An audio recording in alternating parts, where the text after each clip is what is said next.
Students, मैं हूं doctor सूरज भटनागर और अपना यूट्यूब चैनल सूर्य बीएससी क्लासेज में आप सभी का स्वागत करता हूं।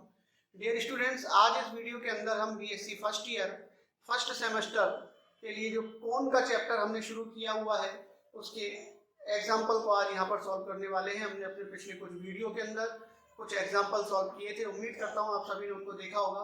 नहीं देखा हो तो चैनल की प्लेलिस्ट में जाकर के उनको जरूर देखें और कुछ समझ में आए तो चैनल को जरूर सब्सक्राइब करें। तो चलिए ज़्यादा समय बर्बाद नहीं करते और इस एग्जाम्पल को सॉल्व करके देखते हैं। देखिए यहाँ पर हमको दिया हुआ है समतल x upon a plus Y upon B plus Z upon C equal to 1 अक्षों को a b c पर काटता है। ये एक समतल की समीकरण है और अक्षों को a b c पर ये काटता है। हमें सिद्ध करना है कि मूल बिंदु O से गुजरने वाली तथा वृत्त को प्रतिच्छेद करने वाली रेखाओं के द्वारा जो शंकु बनेगा वो ये वाला शंकु है। ये हमको सिद्ध करना है। बिल्कुल आसान सवाल है, थोड़ा सा ध्यान देंगे तो हमें समझ में आ जाएगा। देखिए सबसे पहली चीज तो कि ये समतल है और अक्षों को ए बी सी पर काटता है। इसका मतलब x अक्ष पर a बिंदु पर काटेगा, y अक्ष के बिंदु b पर काटेगा और z अक्ष के बिंदु c पर काटेगा। तो हम a b c के कोऑर्डिनेट निकाल लेंगे और एक बिंदु हमको यहाँ पर O दे रखा है। तो जब हमको O, A, B और C तीन बिंदु दे रखे होते हैं तो हम O, A, B, C गोले का समीकरण यहाँ पर लिख सकते हैं। देखिए मान लीजिए हमने कि ये तीन अक्ष हमारे पास हैं X, Y और Z अक्ष। ये हमारे पास तीन अक्ष हो गए और इस जगह पर होता है बिंदु O। X अक्ष के ऊपर कोई पॉइंट है A पॉइंट, Y अक्ष के ऊपर कोई बिंदु B है और Z अक्ष के ऊपर कोई बिंदु C है। इन तीनों को बिंदुओं को अगर हम मिला देते हैं तो एक प्लेन आकृति बन जाती है समतल की। तो वो समतल की इक्वेशन हमको वहां पर दे रखी है। तो हम यहाँ पर A, B और C के कोऑर्डिनेट यहाँ निकालेंगे। देखिए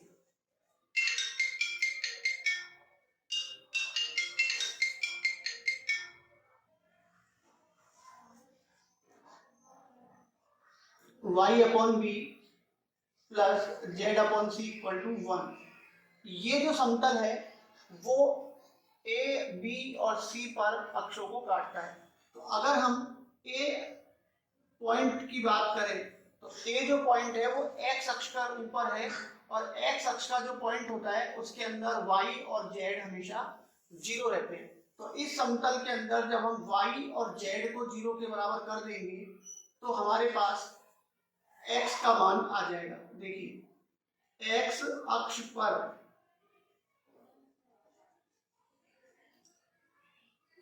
y बराबर 0 और z बराबर 0।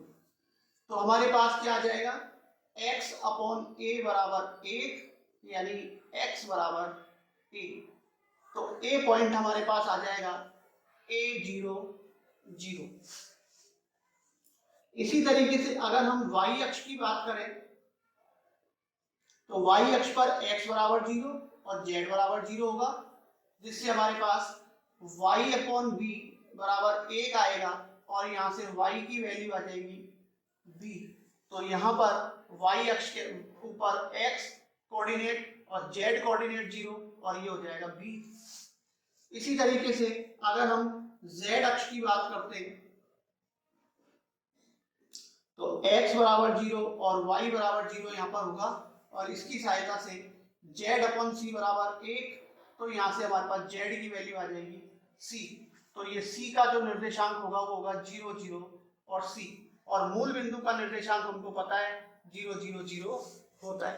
तो अब यहाँ से हमारे पास 4 पॉइंट आ गए O, A, B, C। तो O, A, B, C गोले का समीकरण अब हम यहाँ पर लिख सकते हैं। गोले O, A, B, C का समीकरण। गोले O, A, B, C का समीकरण मैंने अपने पिछले वीडियो में बताया हुआ है किस तरीके से निकालते हैं। आप चैनल में जाकर के उस वीडियो को जरूर देखें। यहाँ पर हम गोले का समीकरण डायरेक्ट लिख रहे हैं x square plus Y square plus Z square minus ax minus by minus C Z बराबर 0। ये गोले OABC का समीकरण हो गया। और हमको एक समतल भी दे रखा है, तो वो समतल भी हम इसके साथ लिख लेते हैं। x upon a plus Y upon B plus Z upon c बराबर 1। डियर स्टूडेंट्स, अब हमको यहाँ पर क्या करना है? प्रश्न में यहाँ पर हमको दे रखा है मूल बिंदु O से गुजरने वाली। तो मूल बिंदु O से गुजरने का मतलब होता है कि जो शंकु का समीकरण होगा वो समघात होगा। हमने अपने पिछले कई वीडियो में बताया है कि अगर कोई शंकु मूल बिंदु से गुजरता है तो उसका जो वक्र होगा वो समघात होगा। तो यहाँ पर इस समतल की इक्वेशन से हम इस वक्र को समघात बनाएंगे।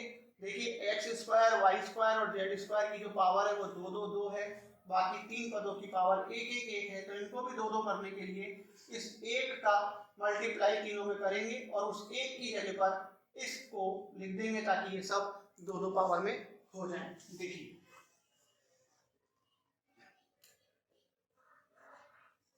समीकरण 1 को समघात बनाने पर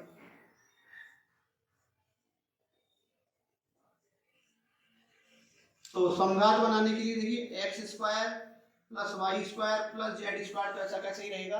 और इन तीनों टर्म से इसका गुणा करना है तो हम माइनस कॉमन ले लेते हैं और ये हो गया ax plus by plus cz, और इसको तीनों को एक साथ गुणा कर देते हैं x upon a plus y upon b plus z upon c से, और बराबर में आ जाएगा 0। अब हमको केवल इसको सॉल्व करना है और सॉल्व करके इस रूप में इसको जमाना है। देखिए जब ये पहली वाली टर्म इस पहली वाली टर्म से गुणा होगी, ये पहली टर्म इस पहली टर्म से गुणा होगी, तो हमारे पास क्या आएगा, a से कट के x स्क्वायर आएगा माइनस का, तो उससे ये वाला माइनस का x स्क्वायर कट जाएगा। इसी तरीके से ये दूसरी वाली टर्म जब हम इस दूसरे वाले पद से गुणा करेंगे तो by का गुणा जब इससे करेंगे तो b से b कट के y स्क्वायर आएगा माइनस का, जिससे प्लस का y स्क्वायर कट जाएगा। और तीसरी टर्म को जब हम इससे गुणा करेंगे तो z स्क्वायर आएगा माइनस का, उससे ये z स्क्वायर कट जाएगा। और बाकी पद जो बचेंगे वो अब हम यहाँ पर लिखने वाले हैं। तो तीन पद ये कट गए और पहले पद का पहले से, दूसरे का दूसरे से, तीसरे का तीसरे से जो आएगा गुणनफल वो भी कट गया। अब पहले पद का गुणा बच रहा है 2 से, तो देखिए माइनस में बचेंगी सारी टर्म। तो देखिए ax का जो टर्म है इसका गुणा बचता है बाद की 2 टर्म से, पहली वाली तो कटी गई, तो y upon B plus Z upon c. B y की टर्म जो है इसका गुणा बच रहा है पहले से और तीसरे पद से, x अपॉन ए प्लस जेड अपॉन सी से। और माइनस का जो सी जेड है इसका गुणा बच रहा है शुरू की 2 टर्म से, x अपॉन ए और y अपॉन बी से। अब हम यहाँ पर ये मान लेते हैं कि तीनों टर्म माइनस की है तो माइनस तो कॉमन ले लेते हैं। तो माइनस कॉमन लेने से क्या होगा, सारे पद प्लस के हो जाएंगे और उसके बाद हमको जो प्रूफ करना है उसके हिसाब से हम यहाँ पे कॉमन लेंगे। तो हमको वाई जेड कॉमन लेना है, तो हम यहाँ पर देखेंगे वाई जेड कहाँ कहाँ से आ रहा है, केवल उसी को ही कॉमन ले लेंगे। तो देखिए वाई जेड जो आएगा यहाँ पर इस बी वाई वाली टर्म को जेड अपॉन सी से गुणा करेंगे तो वाई जेड आएगा, और इस जेड वाली टर्म को वाई अपॉन बी से गुणा करेंगे तो भी वाई जेड आएगा। तो यहाँ से वाई जेड को हमने कॉमन ले लिया, तो देखिए इस वाली टर्म को इससे गुणा करा तो वाई जेड आ गया, तो बी अपॉन सी बच गया। और यहाँ से इसको इधर गुणा करा तो जब वाई जेड हमने कॉमन ले लिया तो सी अपॉन बी बचा, प्लस अब हमको कॉमन लेना है जेड एक्स। जेड एक्स कहाँ से आएगा, देखिए ए एक्स वाली टर्म को जेड से गुणा करेंगे इस वाली टर्म से तो एक्स जेड आ जाएगा, और यहाँ पर इस सी जेड वाली टर्म को एक्स अपॉन ए से गुणा करेंगे तो भी जेड एक्स आ जाएगा। तो यहाँ से जेड एक्स को कॉमन लेके देखते हैं हम, तो ए अपॉन सी बचेगा, और यहाँ से इसको इससे गुणा करा तो सी अपॉन ए बचेगा। इसी तरीके से एक्स वाई को जब हम कॉमन लेंगे तो पहली टर्म को गुणा करेंगे तो ए एक्स का इससे गुणा करेंगे पहली टर्म से तो एक्स वाई आ जाएगा, तो ए अपॉन बी रह गया। और इधर इस y को x के साथ गुणा करेंगे तो वाई एक्स से एक्स वाई हमने कॉमन ले लिया तो b अपॉन ए आ गया। और बराबर में 0 हो जाएगा। तो इस तरीके से हमने इसको केवल अरेंज किया है।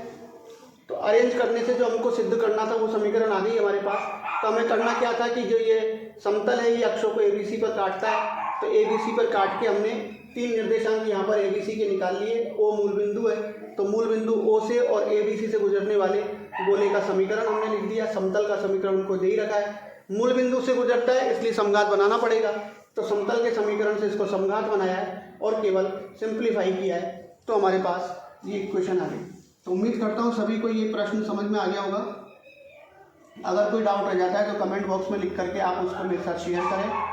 अगर कोई स्टूडेंट आज मेरे इस चैनल पर पहली बार वीडियो देख रहा है और उसको कुछ समझ में आया, कुछ सीखने को मिला हो, तो चैनल को ज़रूर सब्सक्राइब करें, लाइक करें, शेयर करें।